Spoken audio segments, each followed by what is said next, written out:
Hello, I'm John the Squeezy. Tonight, on a very special episode of Legends of Laughter, a dingus is born as we take a look back at the legendary comedy California.wav and the creative team who brought it to life. From humble beginnings in sketch comedy to the Hollywood gold we know and love, we'll take a look inside the vault and see the never-before-seen rarities and projects that became the legendary film. Plus, we'll see the tears behind the laughter, learn of behind-the-scenes tensions and backstabbings that led to the collapse of the long-awaited California.wav sequel. We'll hear stories of production from the people who lived them. And we may just see them reunited tonight for the first time. So join me, John LeSqueezy, as Legends of Laughter takes a look at California.wav 10 years later.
Thank you everybody for coming out. Merci. I will be keeping my statement brief and will not be taking any questions. California.wav isn't a film. California.wav n'est pas qu'un film. It's a life. It's reality. C'est la vie. C'est la réalité. Gary and I, the film is the two of us. Gary et moi, nous sommes le film. It's not part of us. Ce n'est pas qu'une part de nous. It is us. C'est notre ensemble. The two are inseparable. Les deux sont inséparables.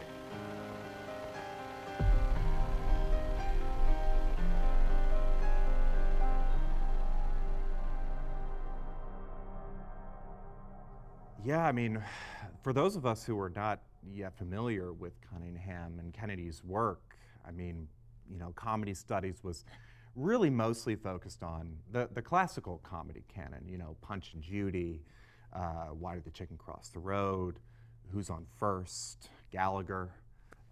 But California.wav, in that context, it really hit like a bolt of lightning from the sky, or whatever hit Building 7.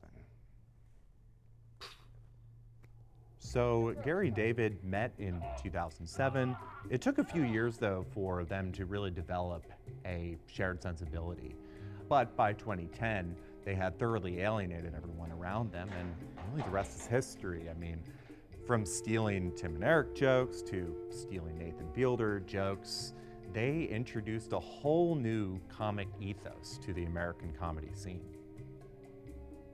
David and I, we weren't friends at the start. We just went to school together. There wasn't a lot to it. But I struggled a lot with socializing. I was deathly afraid of not being normal. I have fond memories of those early days. Yeah, I couldn't quite tell you exactly how it all began, but I suppose Gary and I kind of bonded over a mutual disinterest in the educational aspects of our schooling. How do I say, they were not scholars, exactly. What they lacked in scholarship, they made up for in vision. Soon, the early video work of David and Gary caught the attention of the school.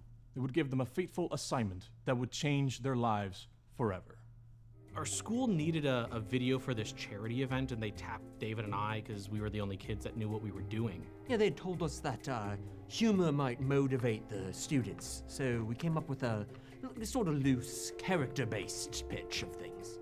So we came up with the idea of this corny little weirdo, Jim Jam Erickson. He was supposed to be a guy running a local access TV show, basically. He makes this video, it's abysmal, garbage, but the administration of the school would love it. And it kind of just went from there. A few days later, the student body was introduced to Jim Jam Erickson. Let's take a look.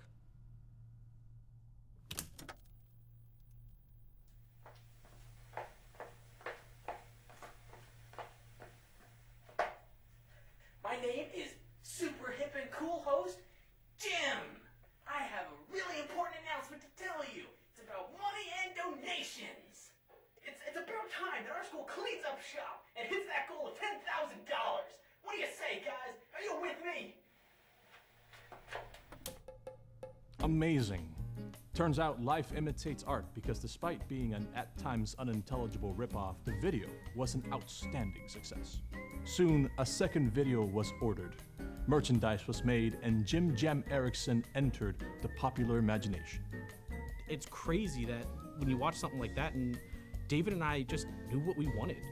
Jim Jam came out of nothing, fully formed. What strikes me about them is how primitive they all are. You know, the humor, the politics, the satirical elements. They're just not there yet. It's the germ of the idea is good, but we just hadn't grown it into anything yet. Of course, Gary and David didn't do it alone.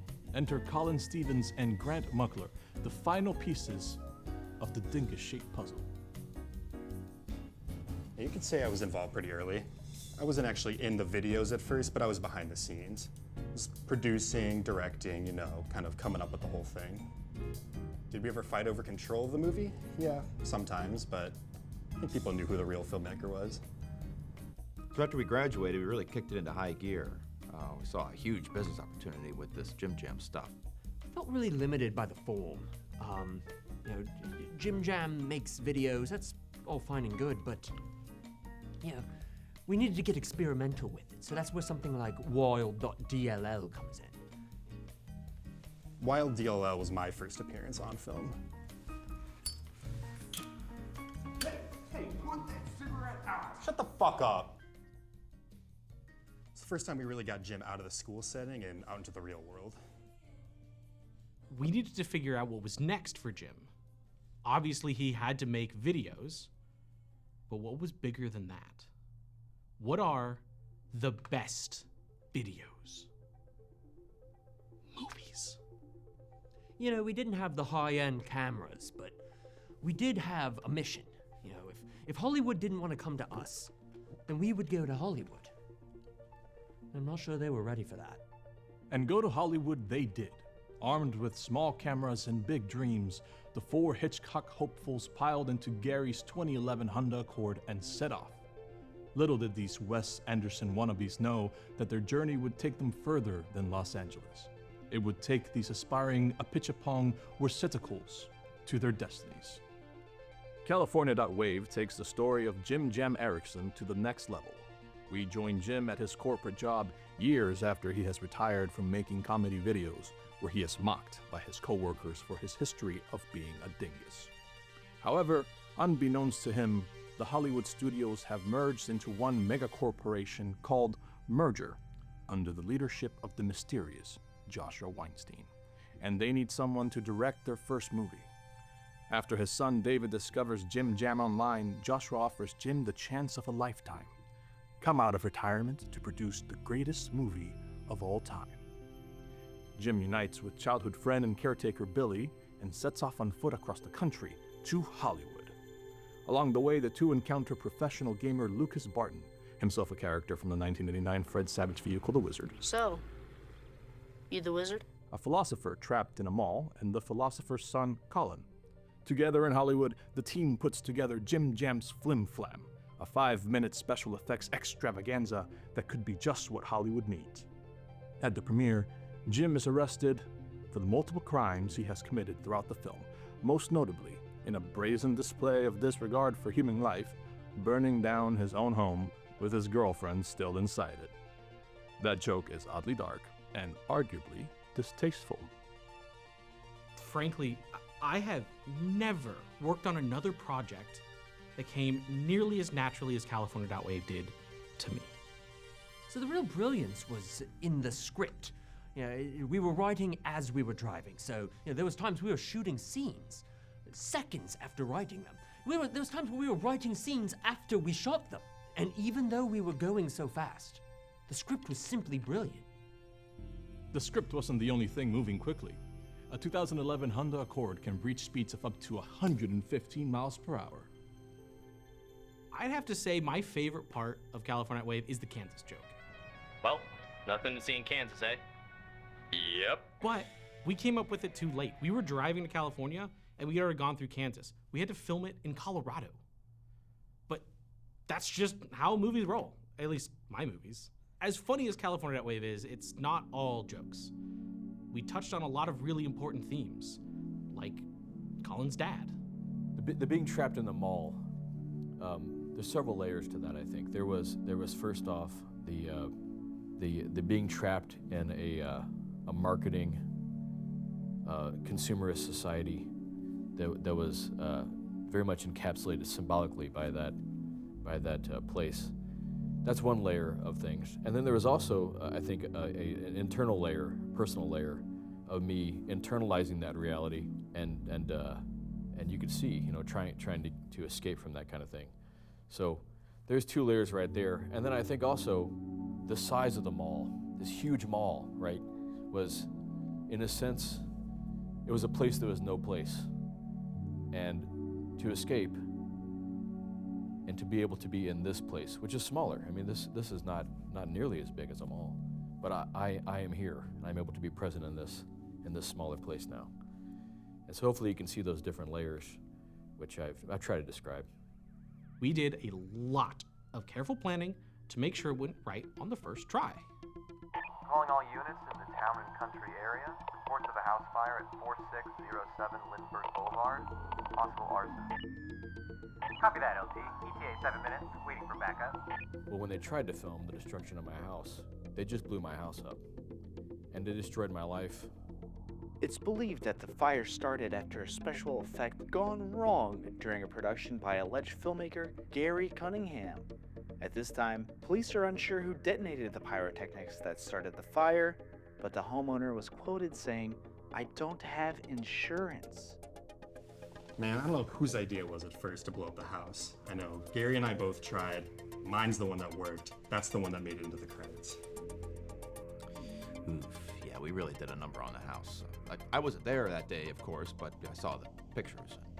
Sometimes I feel a little bad, That was Cortez's real house we destroyed.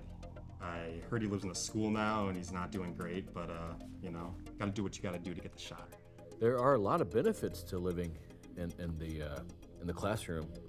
I don't have to get up early. I hardly have to get up. I can get up like 2 minutes before class. I'm already in class. I really set my own schedule. I also have no bills at all. I mean, I don't have to pay for a phone bill. I don't have to pay for plumbing or rent.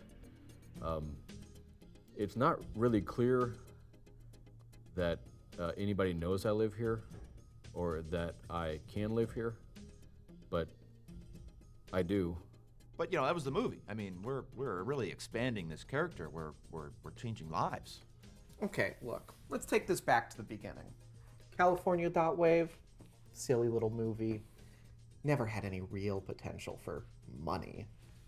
But those boys used a lot of copyrighted music. Normally have to pay for that. Obviously, most people know this. Slipped their minds, I guess. Me? I went to those copyright holders, convinced them this was going to make a lot of money. They paid me to have their music in that movie. Took that money, invested a few places, multiplied it. Obviously, no one else ever saw a cent of it. I'm not such a fool as to give away my hard-earned money. Well, California.wav, the impact of that movie was profound for me. You see, back then I was just starting to break into a budding acting career. By the advice of a loved one, I decided to audition for the role of Willie Dynamite. There was only one line that my character had, but it was so profound. One word was all that was required for me to see the vast void before me.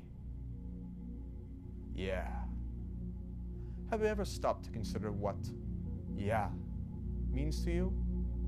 An affirmation, a expression of the ego? I said yeah, and I stared into a void that looked at me uncaring.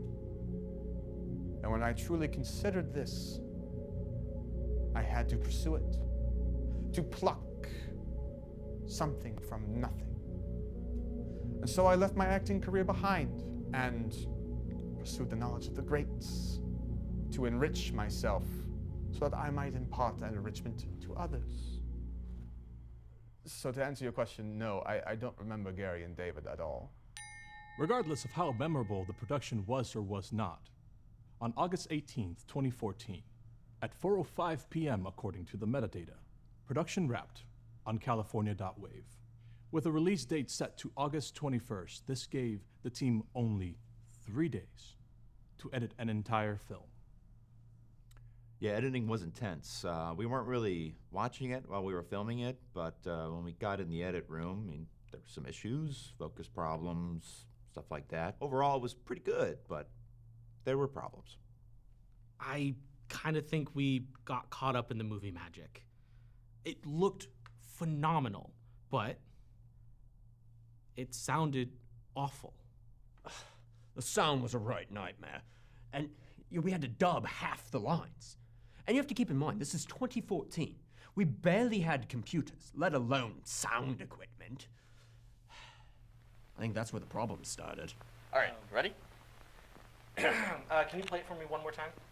Yeah, hold on, let me... All right, here's playback. Okay, cool. I'm good. Okay, cool. You don't want me to play it again? No, let's go for it. All right, this is gonna be take 27. And action. Well, might have blown my car up along with GF and house. Cut. Gary, the line is just, I blew it up. Yeah, but this is a lot funnier. It doesn't match your mouth. That's okay. The audience is going to be laughing at the joke, so who cares if it matches the mouth? But Gary, if we start changing all the lines now, it's not going to make sense in 2 days when we show it to an audience. Okay, but we wouldn't have to even consider changing the lines at all if you didn't shoot it the way you did. The script What do you mean the way I shot it? The script was fine. It was really well written. It was funny. And then the way you filmed it, it's not. We lost the funny. We got to go find the funny again. Gary, it's your performance. You're the one who's in front of the camera being this character, and you can't make it funny? How is it the camera's fault that you couldn't be funny on set? For the same reason, it's out of focus half the time.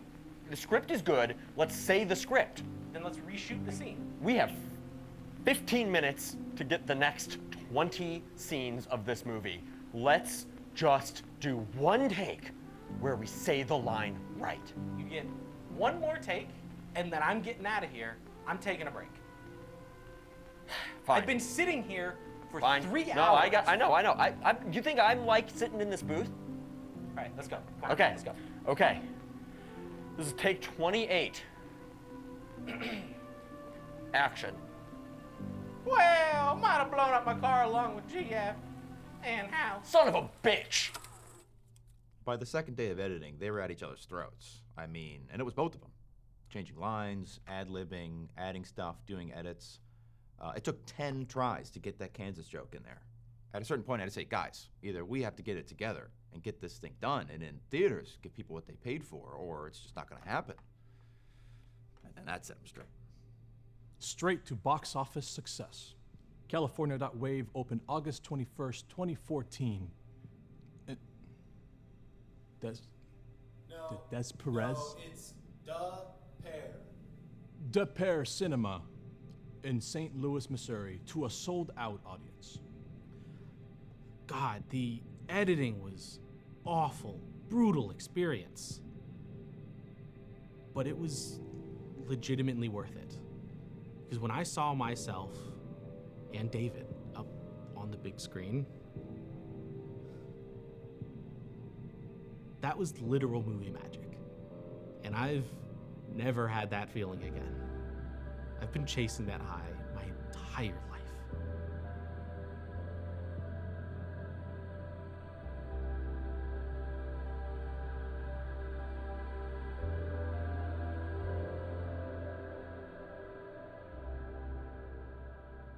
Yeah, after California.wav premiered, Colin started leading the charge in terms of looking for distribution. So I started setting up meetings with all the big studios, calling some old contacts. I said, listen, I'm one of you guys. It's all about the box office. It's all about the cash. And they like that. I speak their language. And I think they really saw something in us. The studios said they wanted to take Jim global, which was great. That was the dream. But sometimes dreams become bad dreams. The opportunities dried up just as quickly as they appeared, like a snot rocket on a sunny sidewalk. The studios expressed interest, but they weren't interested in California.wav itself. They wanted to know what we were going to do next. Yeah, it gets frustrating when they spend the entire meeting telling you that you're so brilliant, you're so funny, and then they just say no at the end of the meeting. I think it's then that I started to foreclose on the possibility of honest artistic expression within the confines of the American culture industry. It was due to egregious violations of copyright law, they said. I didn't fully get it, but to be honest, I suspect we might have been the first victims of cancel culture. I mean, this is aside from Pepe Le Pew and Jesus. Then there was us. Without distribution, we didn't have anything. I mean, we had a 47-minute YouTube video that we couldn't even monetize, and you couldn't even watch it unless you lived in Azerbaijan. And I just sold my house there. Terrible investment. But it was funny, sure, but it had no reach. We went back to the drawing board. We just started writing. Maybe if the studios didn't want California.wav, they'd be interested in Erickson.wmv, a more grounded, gritty reboot. And right they did. 4 different scripts were developed, each more ambitious than the last. But as months turned to years, Tim Jam Erickson's star began to fade. Yeah, Grant was the first one to jump ship. He said he couldn't wait around for projects forever. He said he was going to go work on an offshore oil rig or something. I don't know. I have my own theories, but do your own research is what I'm saying.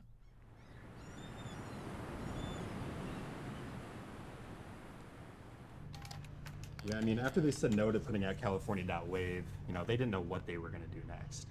Me, though, I knew I was going to the rig.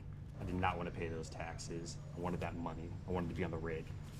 I was in my early 20s, already tired of the whole tax thing, wasn't really my speed.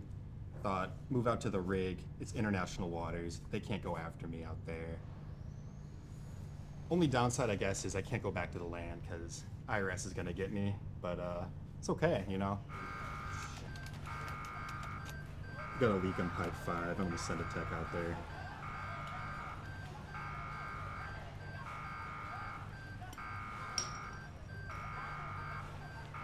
I love another rig.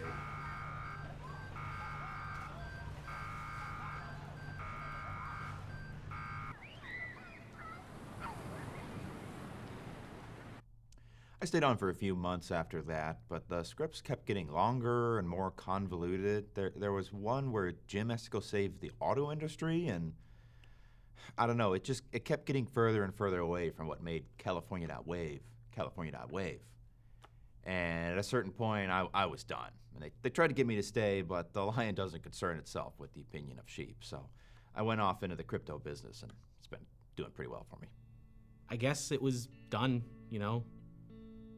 We were just going in different directions. The scripts didn't make any sense. We lost the drive. We just had to move on. Finito.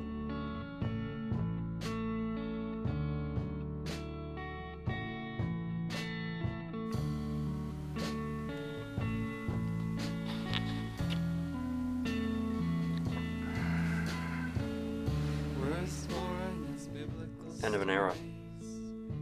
How you feeling? It's at 8 in the morning. I know how you get when you haven't had one yet.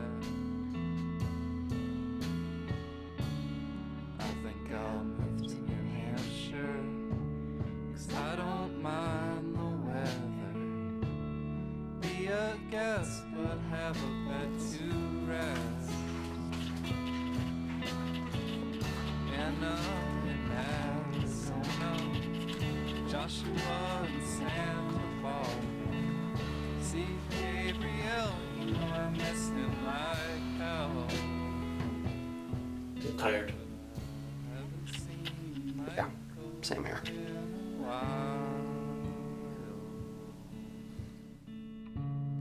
Oh, I miss the southern smiles, treetops.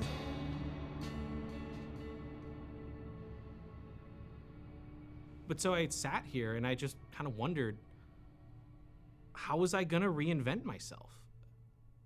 Without Jim Jam, who was I?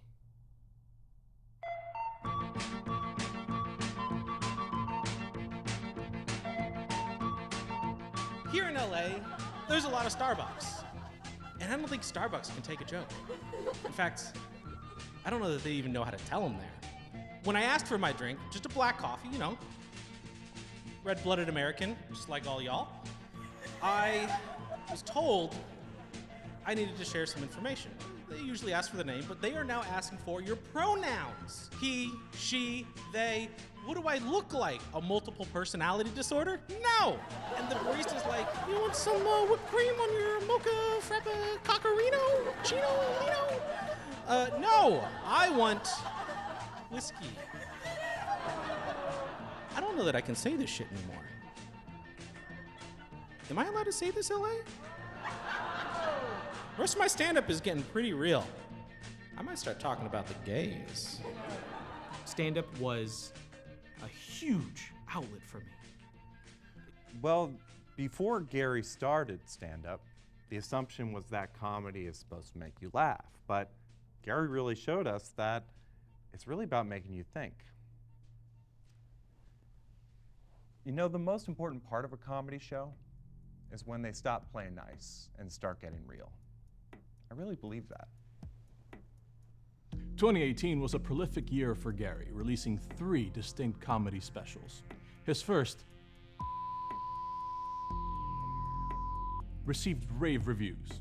He followed that up with a tour of colleges and universities called Schooling the Youth. Students found his old school sensibilities offensive, disturbing, upsetting, but the at-home audiences loved it. Finally, Gary embarked on his most ambitious project to date.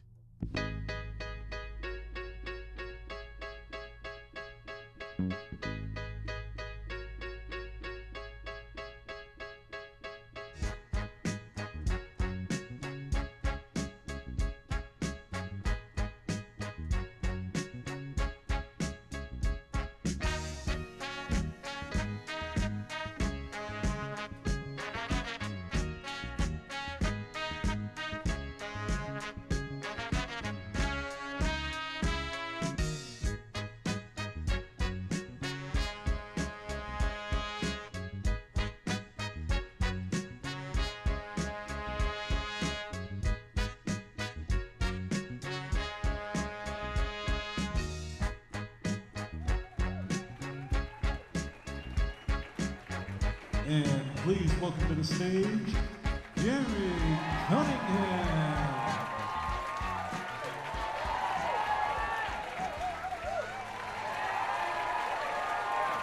What's poppin', San Bernardino County? We are in it tonight because I'm on stage and we ain't going nowhere fast. How many of y'all think that things are getting a little too sensitive today? Because I certainly do. I was at the store the other day, and there was this little freakazoid with bright neon green hair, purple beard, and glitter everywhere. I did not get it. But then he started reaching for the protein powder, and that's something I do get. I mean, I work out So I said, hey, buddy, you probably need to also work out. Protein powder ain't a miracle pill. Hit the gym, bro. Smash the weights. Grind the gears, whatever. And he flips at me. So here I am, really upset. No one can take a fucking joke in San Bernardino. I was in LA just recently. They can take a joke. Can you guys take a joke? Well, we'll find out, because it's that time of the night where we talk about the gays. Wow. Funny stuff. While Gary was making a splash in the stream of streaming, David pivoted from the movie studio to the art studio.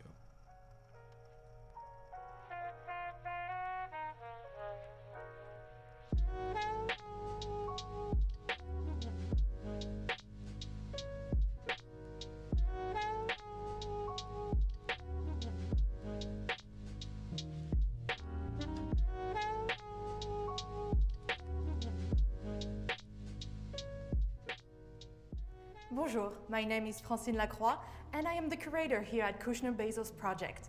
Today we are very excited to present to you Ideologies, the very first Los Angeles solo show presented by David Kennedy. We will start by seeing a bit of the work, and then we'll open up a talk with the artist. David, thank you so much for sharing your work with us today. Thank you for having me, and thank you to Kushner-Bezos Projects for inviting work that many might consider quite challenging. Of course. So tell me, what does this work mean to you? Well, I can't quite speak to my own view of it because it is mine and mine alone. However, I can tell you what she thinks. I think that my work sometimes embodies something of a divine feminine. Please do.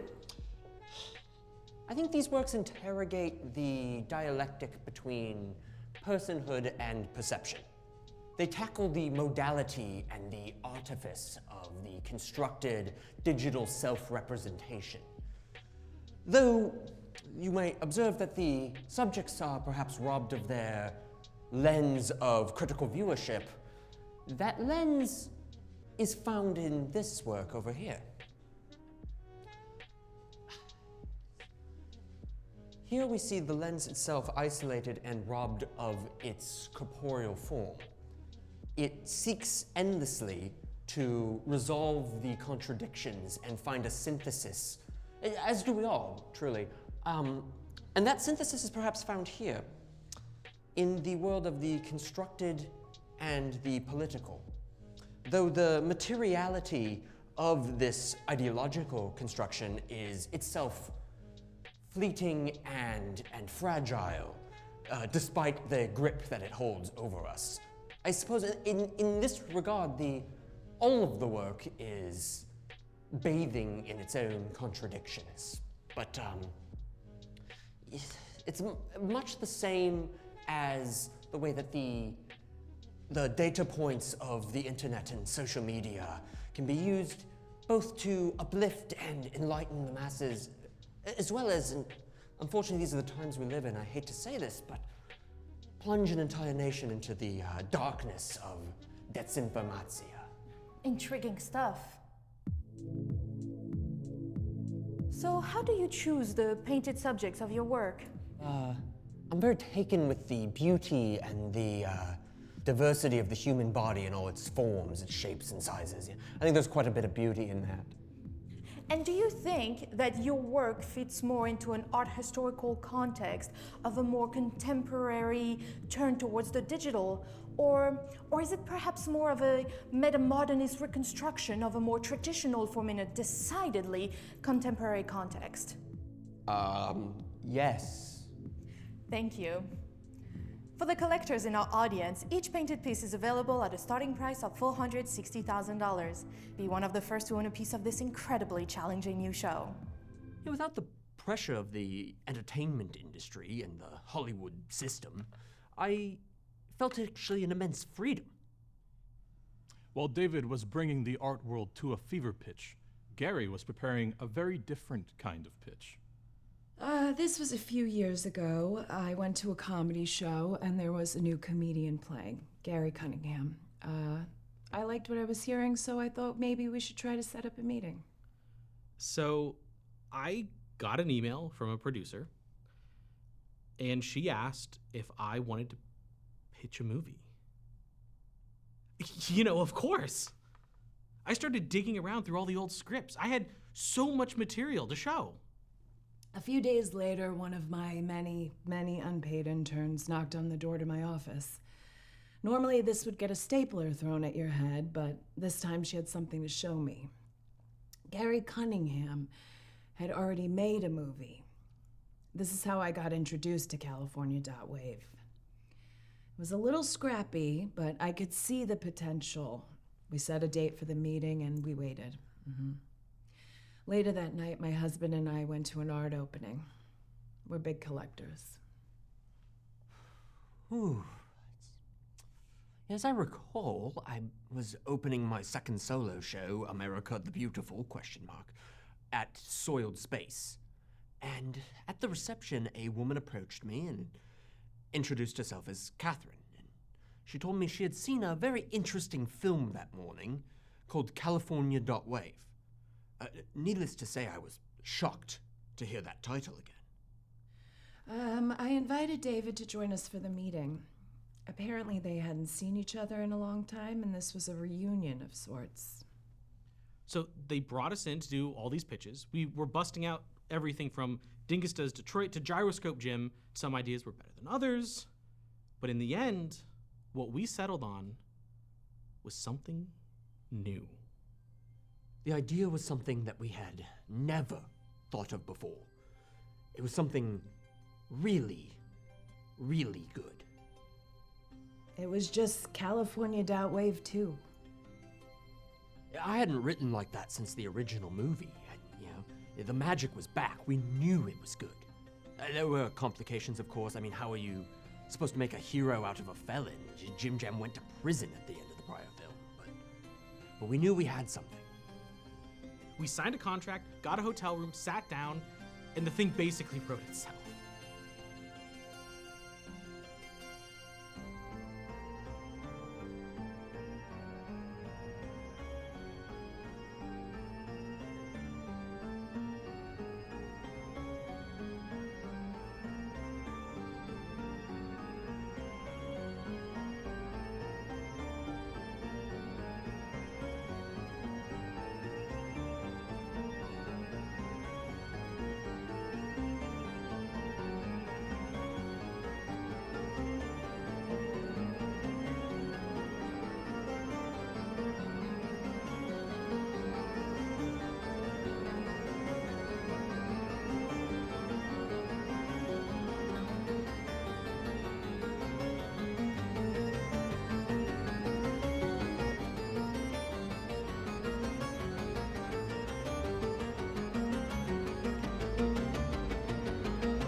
Words poured out of the duo like blood from the neck of a freshly slaughtered goat. Within 2 weeks, the script was finished. Honestly, we kept the spirit of the original movie. It had all the heart. It was probably the best stuff we've ever written. So we took it to the studio and dropped it off.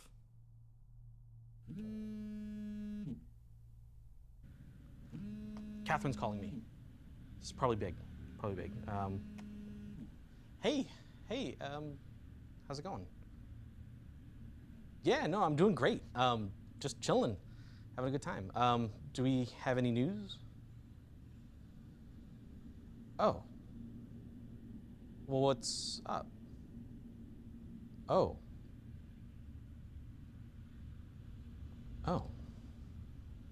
Well, did you call David yet?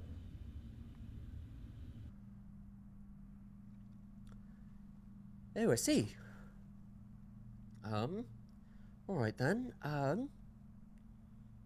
No, you're right. It is different, but it's updated. It's just a newer, we took the old stuff and we just, we put that modern spin on it. Yeah.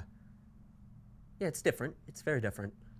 Well, if it's a thing about money, I'm more than happy to work with you guys. Like, we can work on the script. We can do whatever. Like, we really want to make this movie work. Yeah. Uh-huh. Yeah. No, I understand that. There's it's not just you. There's multiple other people on the above you there, and yeah, that. I totally understand. All right. Well, I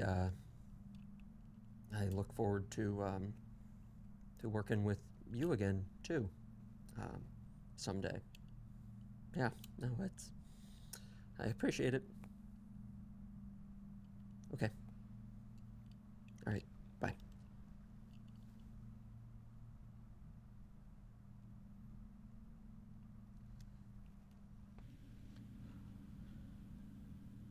The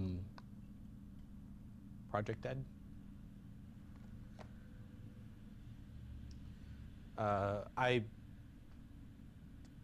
I'm sorry, guys. I don't think we can pay you. I'm gonna take a step outside.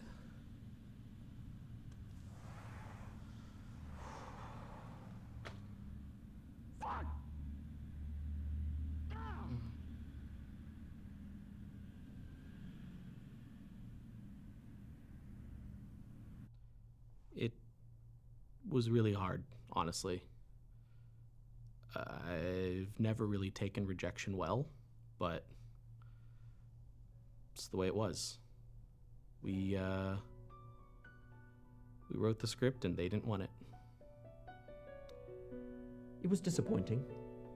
I think when you make something or you do something and it doesn't turn out the way you wanted it to or the way you thought it would, maybe, it falls apart at the end, or you showed it to an audience, they didn't like it the way you liked it.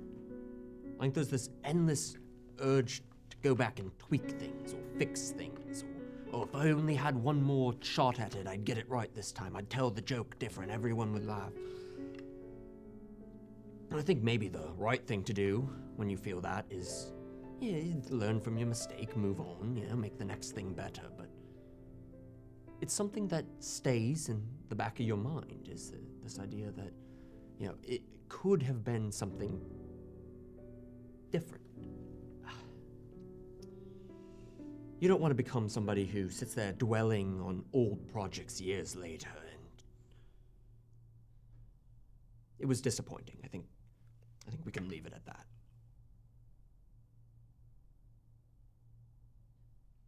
We wanted a part at the end where Jim Jam raps.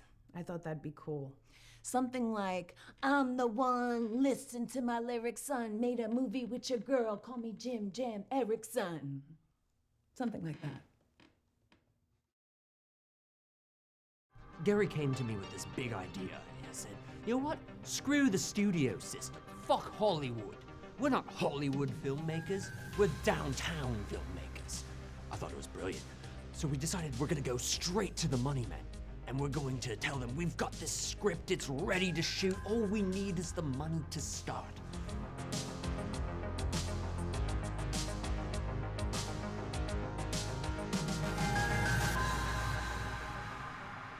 The banks didn't think we were downtown filmmakers. Turns out they don't quite respond well to independent artists trying to blaze their own trail. They said no. We were on the verge of giving up. No one wanted our scripts.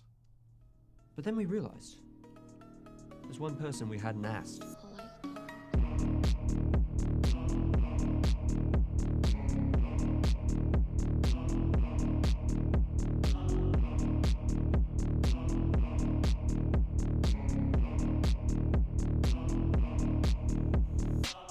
People who think crypto's a scam, man, fuck you.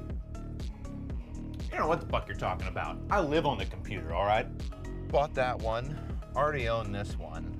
Raising the rent on this one, lowering the rent on that one, just to give them a false sense of security, and then I'm jacking it up. This is where I give back, right? This is where I'm giving back all my financial knowledge. What makes my courses unique is you don't need anything. All you need is your brain, your moneymaker right up here. Once you get in this Discord, $6,000 for the invite. We will hook you up to every piece of financial information streaming from the internet all at once, downloaded directly into your brain. All this, and you can be making cents on the minute.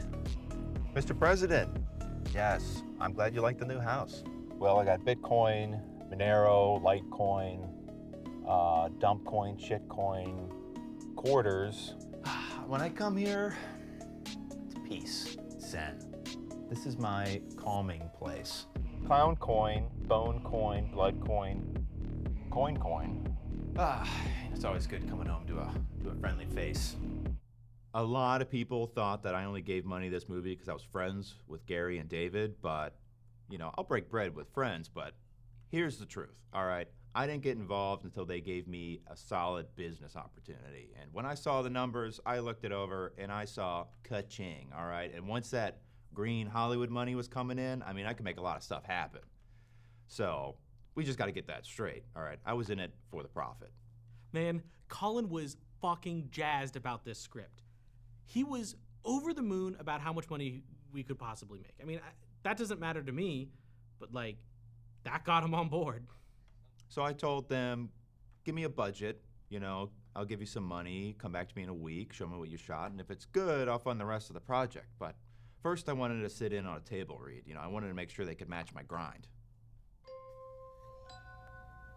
I'm giving them 5 more minutes. Okay. I'm out of here. All right. I got stuff to do later. I'll be waiting around here all Okay, day. I'm fine. Wait. Speak of the devil. He's here. Welcome, David. Thank you for joining us. Better late than never, but whatever.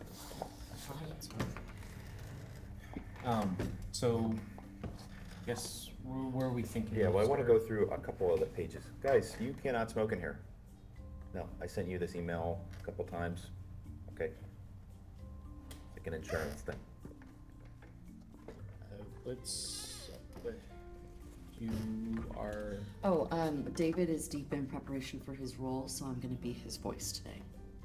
Okay. I mean, is that affecting his lines, or...? No, I'll say his lines for him. Okay. Sure. That's okay? Okay. All right, let's get moving. Okay, so I want to start here, page 16. I want to walk through this, and then after that, we'll go back to the beginning. So, okay, here we go. Interior, the vault, hallway. A door opens in the blackness and Jim steps inside. Jim walks through a long hallway lined with rings of light. All right, pause. I'm confused. Is it dark or are there rings of light? So we're considering having like a red glow emanate out, and eventually that turns into the rings of light. It's like a transition point. Okay, the lights are going to turn on as he walks by them. Okay, I think. Okay, let's keep going. As the music swells, Jim begins ripping off his civilian clothes to reveal an unfinished dingus outfit. I don't like that at all. Why not? What's wrong with that? Well, I think there should be some way where his clothes are like ripped off him as he's walking down the hallway. Okay. Yeah, they could dissolve, maybe. It's not bad. Well, maybe. But either way, they're going to have to be gone by the time he gets to the security check. Well, maybe the clothes get pulled off by some sort of computer. Okay. Or they like magically rip, almost like they're melting. Yeah, that's not bad. Okay. So then he reaches the end of the hallway where there's a metal door. Oh no, it should be a waterfall. It'll be like a wall of water. Oh, okay. But so where does David think the waterfall's coming from? David, just answer by yourself. It'll be like a big shower head almost, and it's gonna make this perfect ring around the dingus costume. Okay, got it. So I get the whole security part because it's a vault, but how exactly do we justify it with a waterfall? Because it's more mysterious. It's like an underground cave or something. Okay. I'm not totally sold. We can't do lasers, David. That's stupid. It's gonna be a big ring of water, and it's turned on or off by this giant red button. It's like an emergency shut-off valve. Okay. What does David think of the idea? I like that very much. Is that what you said or what David said? No, that's what I said. Okay, so how do I know when you're speaking for you or speaking for David? Look, the way that I see this is David doesn't like the idea at all, but you do, right? Yeah, that's correct. Okay, perfect. Fantastic. Thank you, David. But no, I mean, I was the one saying it, but he said it also. Okay, all right. Okay, stop. Okay, there's no water. We're inside of a vault. Okay, people don't keep water inside vaults, secure areas. Okay, so no water in the vault. Please, all right, we have to move on. Okay, there is a lot of pages to get through. To be fair, water's expensive, but could we get like different coffee? This tastes really nobody ordered coffee. It took 12 hours. 12 hours. But eventually we got through all 80 pages. Hello. Remember me? John the Squeezy, host of the show. With a table read under the belt, it finally came time to film California.wav Part 2.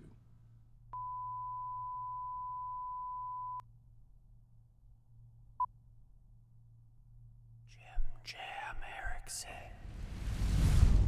Jim Erickson. You're a dingus, Jim Erickson. Jim Erickson. Jim Erickson. Jim Erickson.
Yellow? Mr. Erickson, you still owe Merger another movie. Joshua? No, someone far worse. David, I told your father that I was done. Out. Finished. Dusted. I'm kaput. I'm not my father. There's nothing you can say that would get me back in the game. You know, Jim, a governor's pardon can be taken away just as easily as it is given. All it would take is one small donation to the Democratic Party. You wouldn't do that, you bastard. I have before and I will again, unless you put on your little top hat and your little tap shoes and dance for me one more time. You fucking animals! Do we have an accord? No! I sold that car years ago, but I'll make your damn movie. That's a good dingus. I'm on my way to LA now. Talk soon.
No. He called me too. Fuckers! Looks like we're doing this again, Jim. One more time.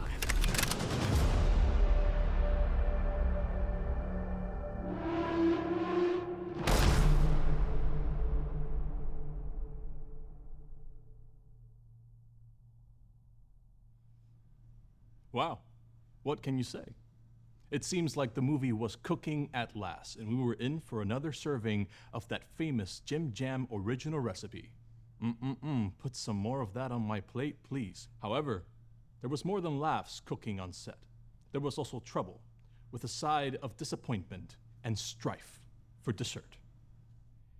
We really liked what we were getting, but that first day was slow going. I still don't know what Gary was on about throughout it. Day one was pretty rough. There were a lot of tweaks that needed to happen. Namely, the script that David delivered just was completely devoid of personality. So I decided to do a little rewrite, and I feel like I brought back a lot of that old school Jim Jam personality that we had been chasing the entire time. I wasn't there the first day, but after David and Gary wrapped, they both called me and they said there were some serious problems. So I had to go check it out. I mean, I had to protect myself. I had to protect my investment. We decided that the second day should be more freewheeling and experimental and loose. We thought that might get us back into that collaborative mindset and framework that we had on the original film. It did not work. So, you know, I'm sitting there, I did the rewrites, I throw in a couple of coughs here, I do a little ditty there, and then on day two, David pulls me aside while I'm getting my makeup done. Yeah, that makes sense. Gary's done with wardrobe.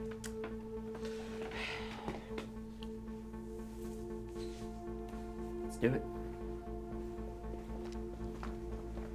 I mean, I think it's gonna make money. Okay, well then I don't see what.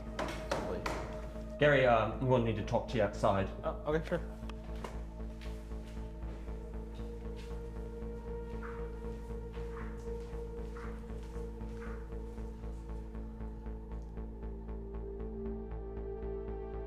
Dude, look at this.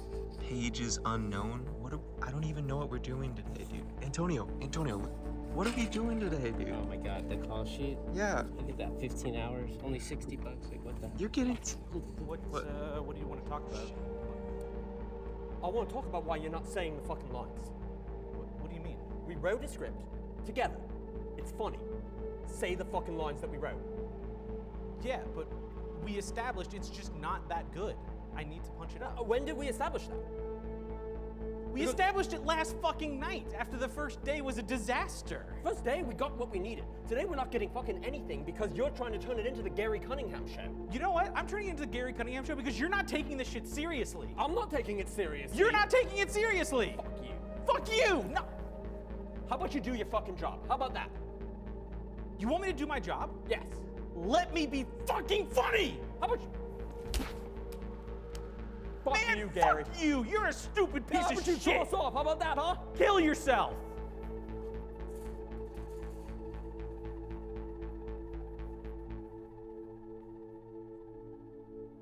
We decided to pause the production for 3 days, to try to just get it back on track.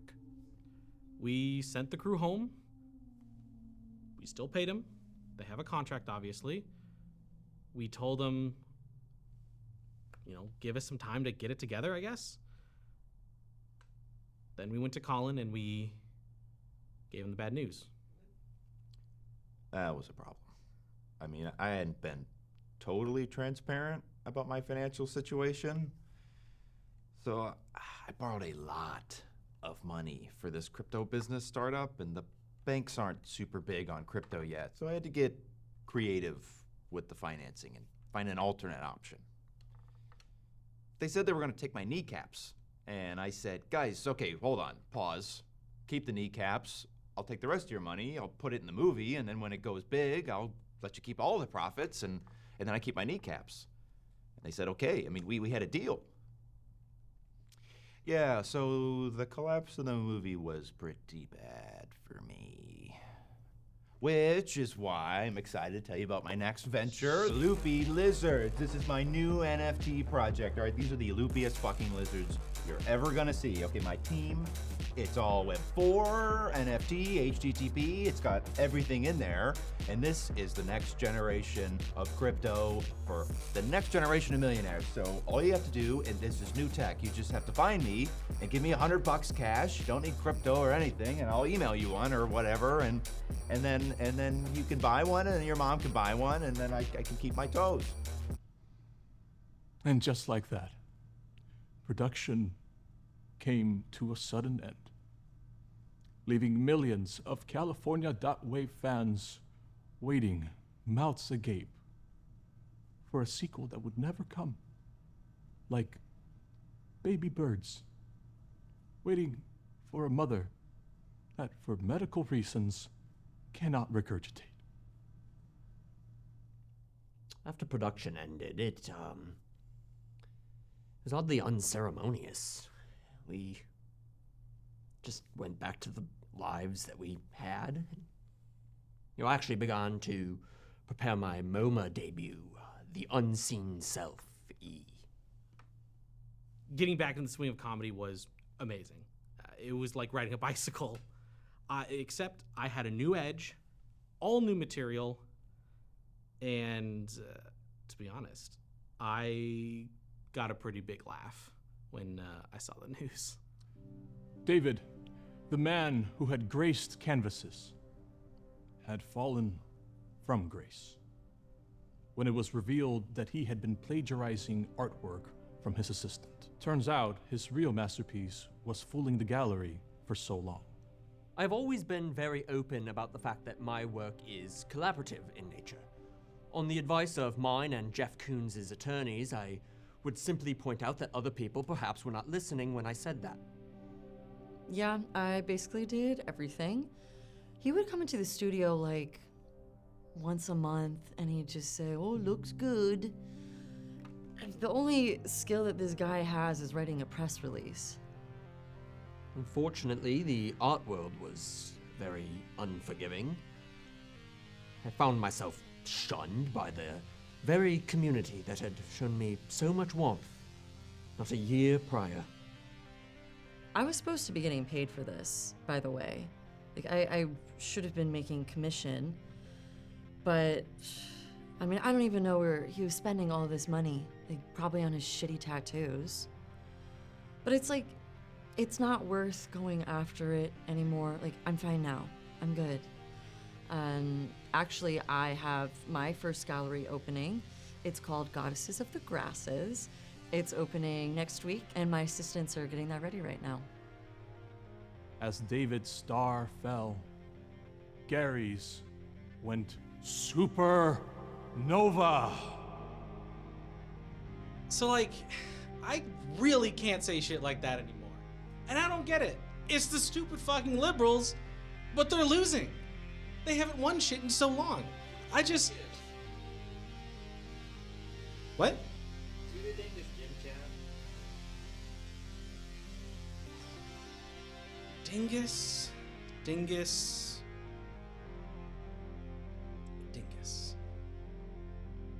Get the fuck out of here!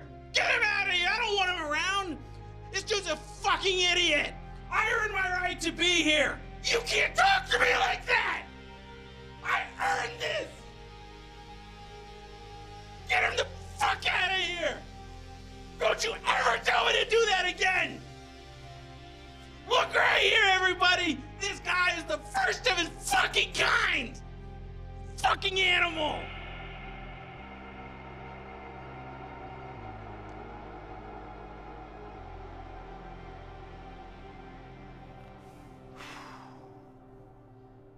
That was a low moment for me.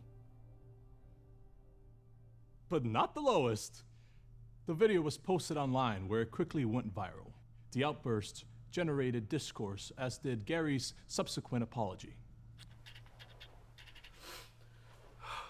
Okay. Hey guys. It's been a second, but I wanted to talk to you about recent events that have occurred. Yes, I have seen the viral video, and I am deeply ashamed of my actions. As a comedian, my audience is incredibly valuable to me, and I will always appreciate the time of day that you have given me. It was clear that I had stepped into something that I could not control. The jobs dried up. Comedy clubs didn't want me anymore. They said I was a liability. I had hoped maybe I could lay low for a while, then do like a big comeback tour or something. I felt like I couldn't write jokes. Everything I tried was played out. I tried going to open mics and just fucking bombed. I didn't have anyone to bounce my material off. I felt really alone. Gary searched far and wide for a place where a washed-up comedian who had failed at everything he had tried would be taken seriously. And he found it in podcasts. So I love getting into this with every comedian that I talk to. What you do is actually so brave. And the microchips that they're using there are the ones being put in the vaccine, and they're hoping to start turning people Chinese. So Gary, you told me over email that you were a big firearms fan and collector. Tell me, what are your first thoughts? Oh yeah, I mean, honestly, yeah, it's really easy to draw. It's, yeah. Well, let's just be safe. Oh yeah, I'm sorry. I'm really glad you guys could have me on the show today. So, Gary, how does it feel to just be really fucking stupid? But I really wish I just had like a girlfriend or a wife, someone like you. You know, I imagine your husband's incredibly grateful for all the wifely duties that you do here. And imagine somebody actually loving you. You could never. Okay, this show was probably a mistake. Stunning, beautiful. I can't imagine anyone ever wanting to let you go. So when do the accusations start coming out? Do we think it's a Me Too or a pedophile situation? Oh, I think we all know the answer to that. Don't ever do what I'm doing. Okay, yeah. So we've got some nervous laughs from behind camera. Yeah, don't. What the fuck are you doing? Give me the. No. I'm fucking transphobe. I'm homophobe. Sexist. And xenophobe. Misogynist. Racist. Biphobic. Ableist. Just disgusting piece of man. Phobic. Oh, I can smell you. Oh my god. Oh, thank God. Man down, finally. Gary's podcasting career continued until one day when he appeared on a show that would change everything. Boy, I got my mind on cake.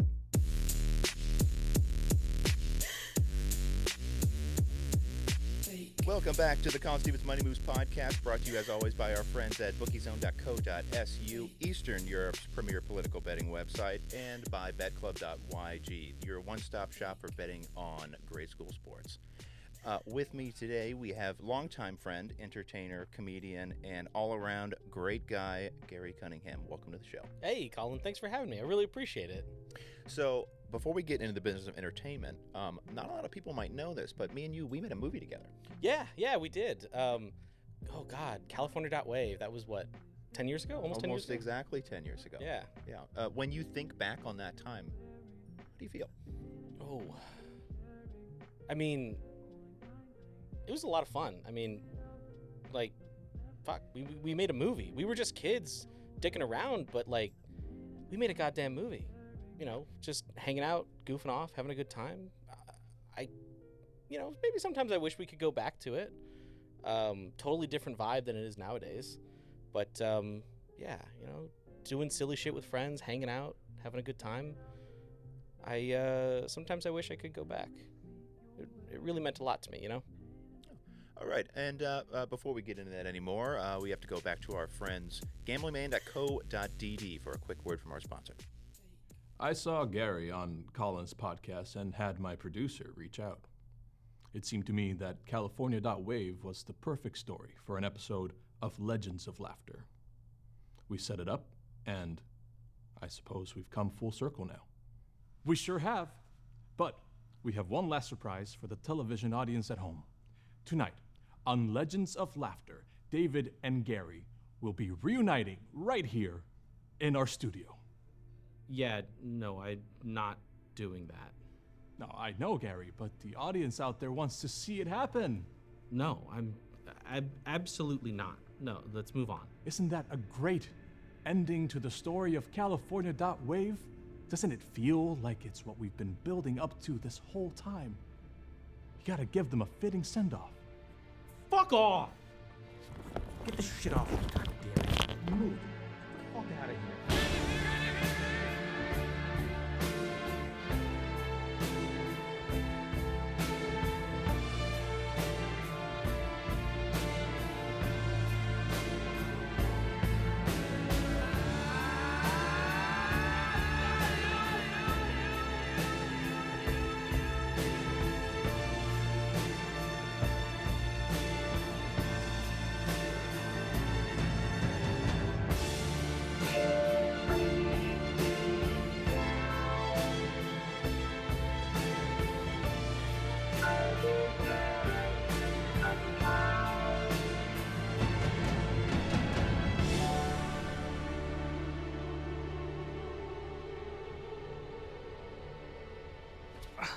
Hello, Gary.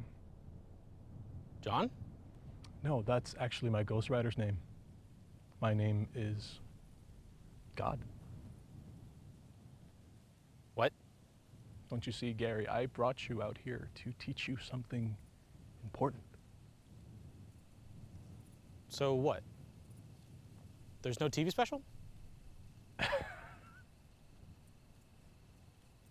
Why would anybody put together a TV special about a YouTube video with 200 views?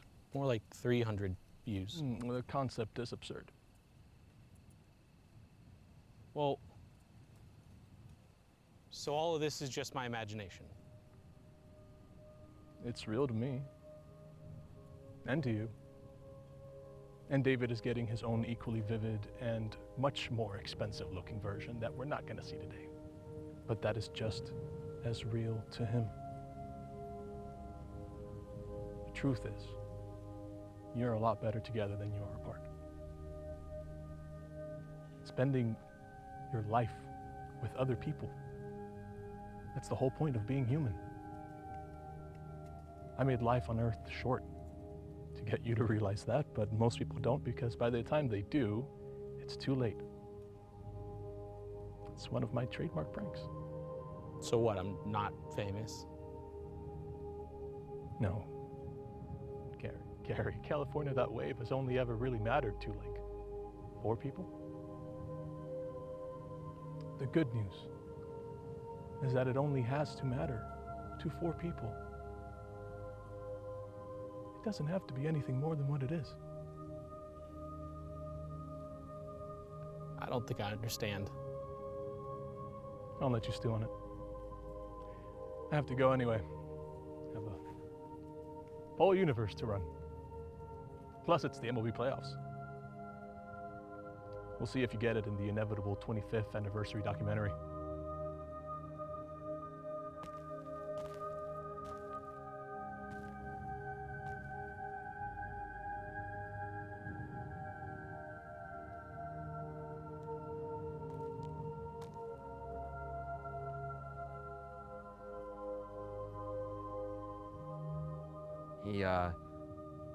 He talked to me too. You want to do this again? You know, one more time?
All my favorite songs use the same chords in different order, so you're thinking that I'm playing something different.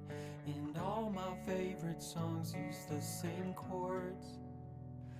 Part of life is tricking people that you're really good at something. And lately I've been scared to go to work. There ain't nothing that's more dangerous than a man losing control. You try to tell him that his job is not his work, that being a great dad is cooler than running a hedge fund. Here's the sound of your good buddy fucking up. Said it's hard to be productive with that poison in your gut. You gotta call him once a week to say what's up. 'Cause there ain't nothing more important than you're checking up on buds. I said there's nothing more important than you're checking up on buds. 'Cause there ain't nothing more important than you're checking up on buds. I said there's nothing